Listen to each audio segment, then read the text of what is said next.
Good evening. This is CTV News for Monday, March 19th. I'm Patricia Valone. Thank you for joining us. Well, Prince George's teachers are staging a protest today. The union representing the rank and file want to send a message to the school board and to Annapolis. Byron Scott has more. The teachers union in Prince George's County is staging what it calls a work to rule, meaning that teachers will not be doing any work outside of their contract agreement. It began today and will go over the next 2 weeks. Now, we talked with the union officials earlier today about what this means and why they're doing it.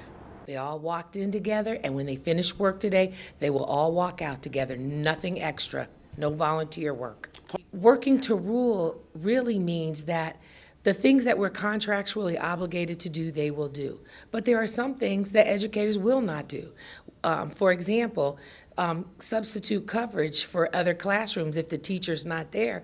That's not our responsibility to find substitute teachers. That's the school administration's responsibility. Our members are so frustrated with what's going on in the school system that they feel that they have to take some sort of action to let people know that they're tired of the structure and the situation and the problems that are coming to us because of that.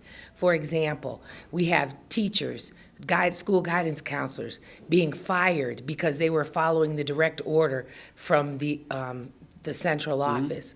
We have people getting pay raises, secret pay raises, which goes against collective bargaining agreements. So we're very concerned about that. We're concerned about the fact that we don't have the voice that we need to have with the school board and the CEO being appointed by the county executive. The structure is flawed, and we want to see it fixed. For their end, school officials say they will monitor the situation closely. That's the latest here in Forestville. Byron Scott, CTV News. Now, teachers are heading to Annapolis for a rally this evening. Some 1,500 are expected to gather at Lawyers Mall in support of closing the $3 billion education funding gap. They're also marching in support of the Fix the Fun Act, which would ensure that casino revenue goes to education. Well, harassed by gun activists in his 16 years as a lawmaker, Senator Victor Ramirez says he's never experienced anything like this. Ramirez is sponsoring a bill in Annapolis that bans bump stocks, which allow semi-automatic weapons to fire at a faster rate.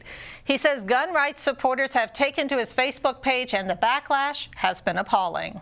Some meetings at a couple of coffee shops here recently. We came and protested. This particular group came and protested. None of them live in the county, in Prince George's County. They all live in Baltimore and outside in the Baltimore area.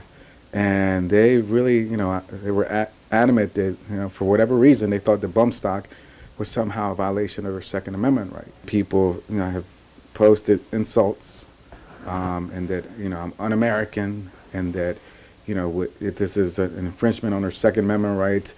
And those are nice words. They've obviously called me different names that I can't repeat.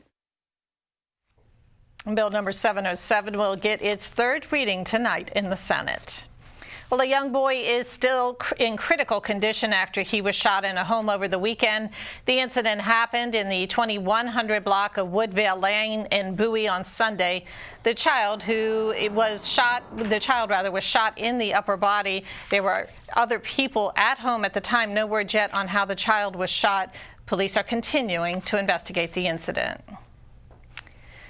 Well, one woman is making it her personal mission to advocate for female prisoners in Maryland. 37-year-old Kiana Johnson spent 2 years in prison for a nonviolent offense and was released in 2017.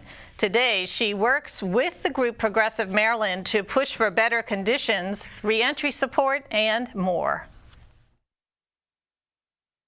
What made me angry more so than anything else was the fact that women, prisoners or women who were released back into society were ill-equipped to move forward. So reentry is a really, really big thing for me, especially in Prince George's County. We're kind of behind the times when it comes to other counties, Baltimore City and Baltimore County, Charles County, and a few other counties as it relates to reentry. So that, when I tried to get reentry services and help and there was none, that really, really started a passion inside of me that couldn't be quenched. And Progressive Maryland is holding a series of events, including a listening session, expungement fair, and much more. For more information, you can visit progressivemaryland.org.